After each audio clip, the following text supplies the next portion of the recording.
Frederick Tuwanje Musimenta was born in the hills of Wampala constituency, current Mbara district. I started my primary school in Boma, in Njara Hill High School. Then from there I completed from St. Mukasa Preparatory Seminary School in the Bushenyi district. That was 2000 up to 2001 when I finished primary 7. Then from there I joined Kitabi Seminary for my senior 1 up to senior 6. That is both O and A level. I developed the love for debate. My passion for debate dates as far back as 2001, while in primary 7, whereby we had a debate competition with a school called St. Helens Primary School in Mbarara. It was one of the best schools at the time, and I think still is, and so was ours. So I developed passion because the previous year, it was 2000, that very school had come at school to debate. So I said, no, when I get to P7, let's make sure I debate, and that is how I sprang onto my feet and got on the debating arena. And I remember actually the theme or the motion at that time was the coming of Europeans did more harm than good. That was at that time. Oh. The book, The Winning Debate, Public Speaking Redefined, is a book I've written for about 2 years.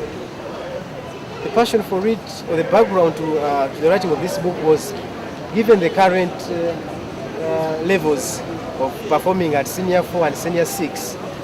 We are talking about paper 1 and a general paper for HSC, then paper 1 for O level. We have realized there is a decline, first of all, in the quality of the graduates we're having for O level, in high school, even those who are joining university. So for people to be able to debate, I realized they need to have a guide. And in Uganda, we don't have any guide. Actually, this is the first of its kind. So that's me having the passion for having such a book, because it's going to help not only students, but also other people from other arenas.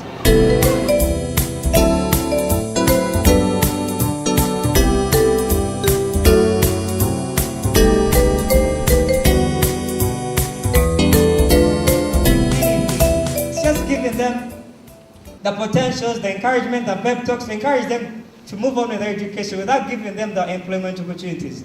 This will greatly affect Uganda if it encourages brain drain. So in order for the government to do it is by privatizing the economy, liberalizing some sectors, so as to provide the available resources. So the second question is, we the nationals, if you don't want to pay tax, then how can the government get revenue to create employment for us? Like the last financial year, there was a shortfall of about shillings 475 billion. So if you don't pay tax, the government has no way to create employment.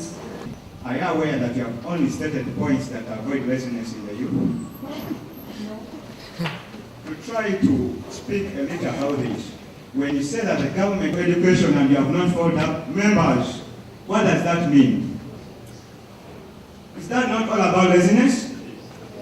Remember, I think to drive this home, that is a point, and those I think would be the examples. That is somehow confusing, but let me leave that road to any truth, Carol. Thank you, the judges. We are going to do within a period of 1 year.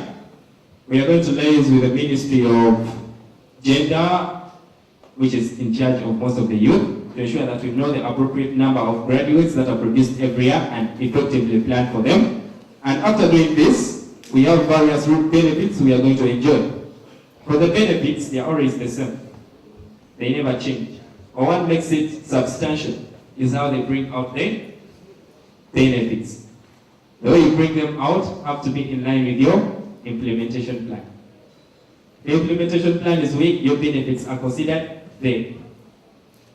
So, all I've explained is how to implement it and the time plan. That's all he had in say. Okay? Now, both sides I think are at par. So I think we shall just start from the second and go on.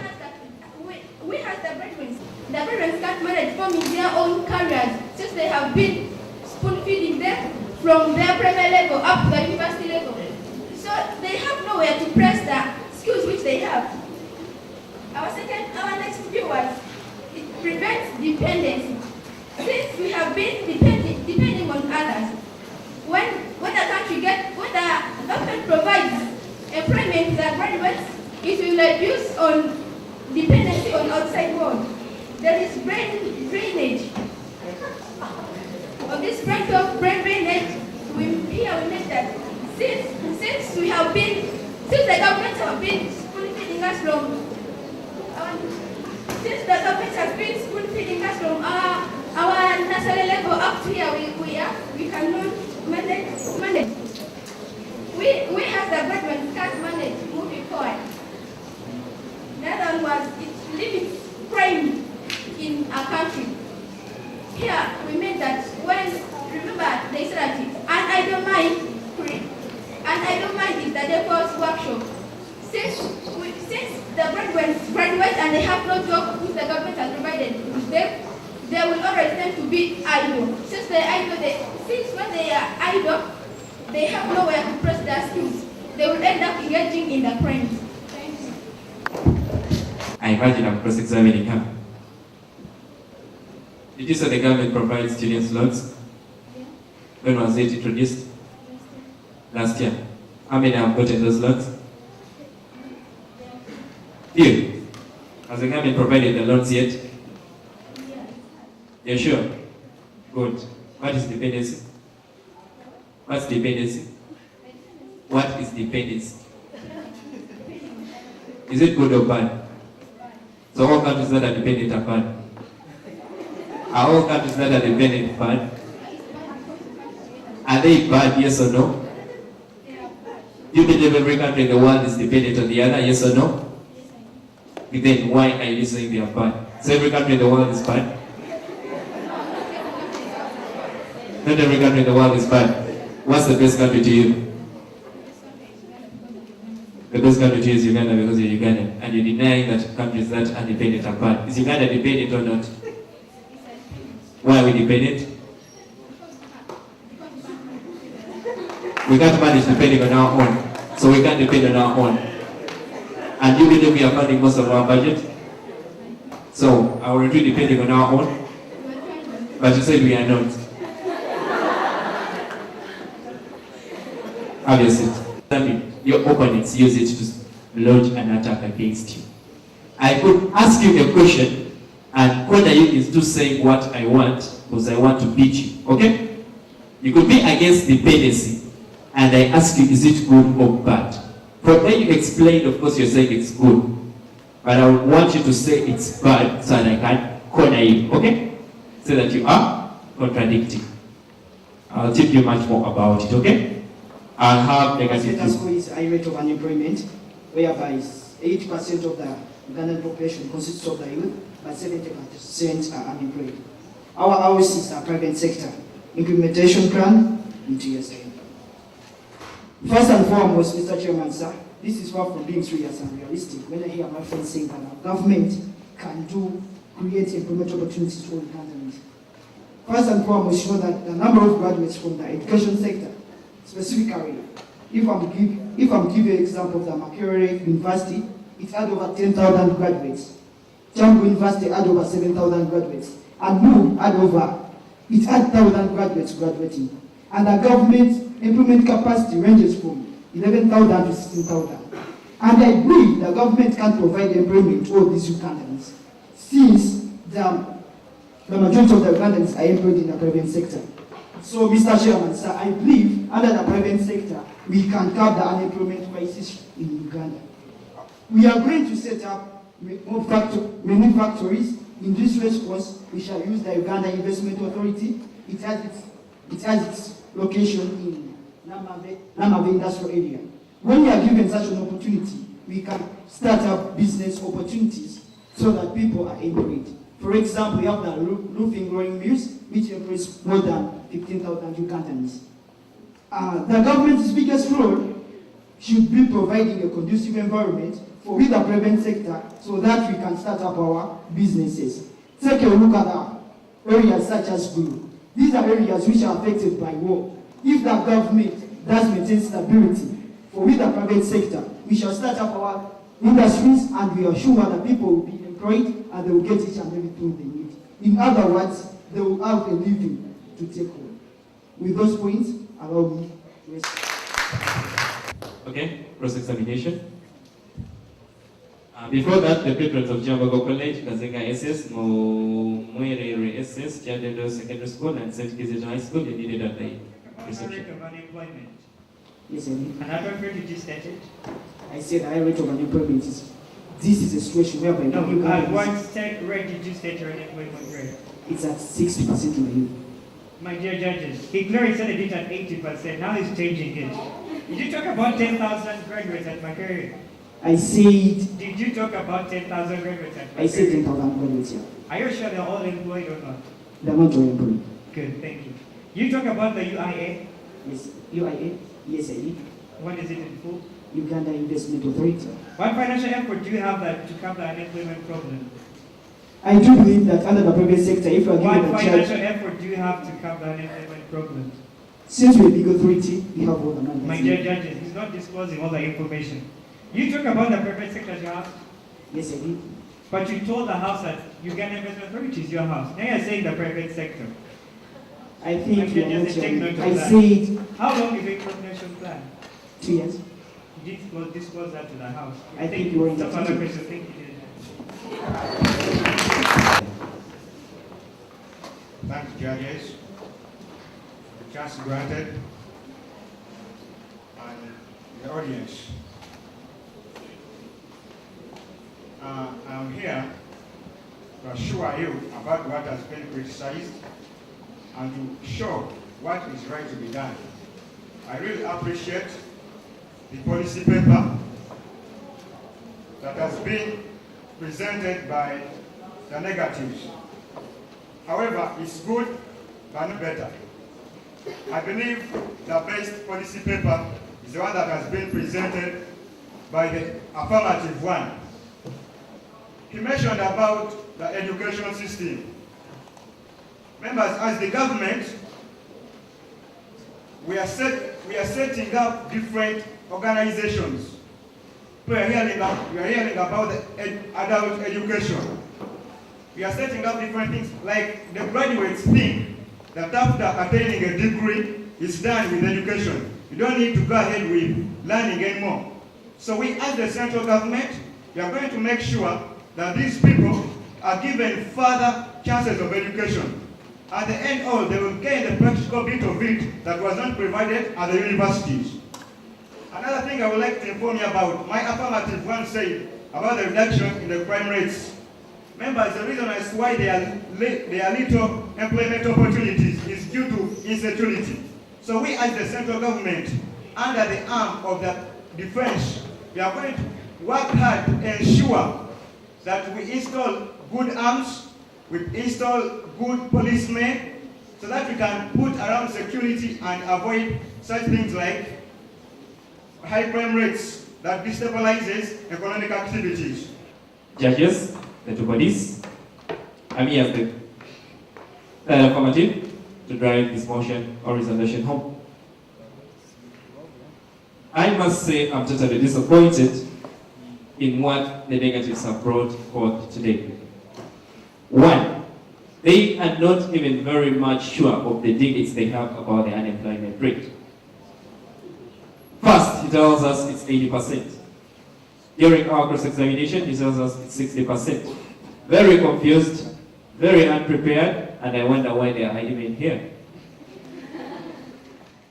During cross-examination, what's your house? The private sector. What's your house once more? UIA, Uganda Investment Association. I really wonder what these negatives have really brought forth today. However, it's my role as the third affirmative to bring upon the clash points. The clash points in these debates have been two. One, the house, and the other, the cost. They, as the private sector, don't tell us how they are going to fund their activities. We, as the affirmatives, tell you how we are going to fund our activities. As the government of Uganda, we very much well know that we have the Ministry of Finance, which we are going to use to make sure that we fund most of our activities, like let me say the student loan schemes, blah, blah, blah, blah, blah. I bring it in that one, okay? Their private sector, they've not told us where they're going to source the funds from. They've not given us any examples of the people under their system. They've not given us any core values of what they stand for. So we really don't know what they even hold and what they stand for. So, judges, we are weighing two sides. Our house is fully built. Their house is fully leaking. Are we ready to go with a house that is leaking? Whereby before long it will drain on us and our house will be swept away like a tsunami and we are no more? Or would rather stick with a built house whereby we shall be beautified and whoever deals with us will live only praise? I do rest my case. I didn't bring the benefits. Just because from what they say, after that, you bring the benefits. I don't know the benefits they say, but I always share benefits, okay? All you do, bring clash points. Clash points in these debates are always cost-oriented, house-oriented, and where there was an argument, okay? Where the two houses clashed. Like I told you in the morning debate, the clash point was specialization as well as other subsidiary sectors. Whereas diversification people were saying, no, you should stick to only one sector. So that was the clash point. So you keep fighting along that line, okay? That's how the affirmative is supposed to wind up. I'll have that negative winding up and say a little about what they have to say. That negative. Different high schools, and we teach them, and we Just continue the traditionalism format. I want to read this very well and bring it out very well. Because in these debate sessions, it's already the negative sides that you should carry the day. Because to them, they just listen to what you say and they refute it. They make sure that they dismantle it and beat your hands down. Okay? Well, for this resolution, these were our clash points. Actually, before I get to the clash points, I'm very much disappointed in the affirmatives who came and said we don't know about our house. I'm going to use our house as the private sector, okay? They say we know nothing about the private sector and they ask us for the sources. We very well know that the private sector has various individuals, various businessmen, various chartered companies, all in the private sector. And today, they are the government. And they come and tell us how are we going to fund ourselves. We very well know that we are a sector, but much as we are a sector, we are individuals.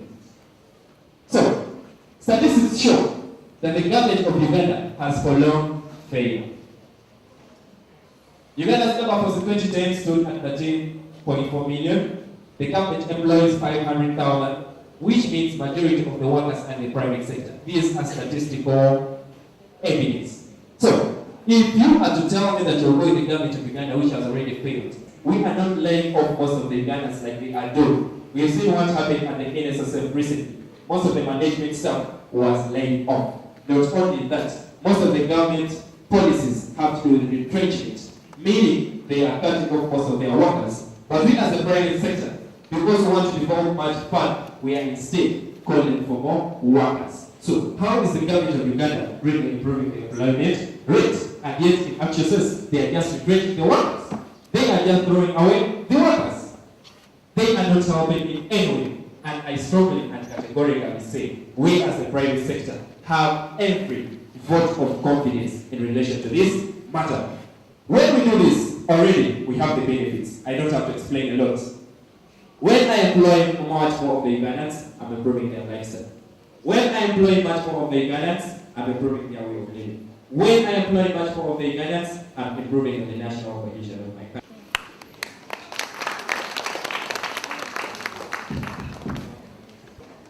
They had already started, they had mistakes and realized they had mistakes. That's when we did a mock debate for them. When these people come to your school, please welcome us and you really like our services. I've told you contact us, we shall bring you booklets explaining this resolution. We shall bring you DVD copies showing you the past finals that have happened and you learn a bit about Alcoba. And for our brothers who are done with school, feel free to also interact with us. We have various platforms. I'm proud to be with us, join us, and you can lead us. Something that one of our very own Senior Habib is in charge of it all. And we are trying to set these opportunities to engage you in these American Embassy activities, how to get and display these sponsorships. And it's all been learned to be a very bit late. Some of you may want to listen, so there's something with you, okay? Yeah. I may not be here for so long, because I have to be at the Ministry of Finance in the afternoon for the afternoon errands. So I want to can come and share with us a few remarks, and then we shall see how to go forward. I greet you all, brothers and sisters. I used already to watching on TV. I never knew that it's really up, really down here. Thank you so much, and please be a learner. Try to learn, and everything will turn positive. I'm Bananika Teachers from Chambogo. So please do something about, do everything about something. Is that clear? Do everything about something. If it's a topic, you're a student, I'm at master's, I do research. If I want to get the best from that research, I do everything about that something. Stop doing something about everything. That is the biggest problem we face. You have so many topics at secondary level in a given subject, math or physics or chemistry. Go to that subject. Then pick up a topic. Do everything about it. Learn the most you can. Challenge yourself in that topic. When you're done with it, go to the next level. Another topic in that same subject. Do everything about it. That's why the teachers, when they are teaching, they take you through topic by topic. So you also, that is what specialization. First specialize at that, do it to your best. And then afterwards you will do multiple specialization, which is diversification. Well and good that you came up with that motion. It's very interesting. So, you want to be the best, want to do your best at school? Please, I beg you, do everything about that topic. After that, go to another topic. Do everything about it. After that, go to another topic. Do everything about it. And in the end, you will have mastered everything in that subject. But all that comes if you have planned. Plan ahead. It was raining when Noah built the ark. I think you all know that. Plan ahead. It wasn't raining when Noah built the ark. Also plan for the subjects you are doing. Plan for them. In the morning, I'm going to do this. Evening, do this. After lunch, do this. Okay? So that you can counter all the subjects, but try to do everything about something. At least from my words, just take only that sentence or that affirmation. Do everything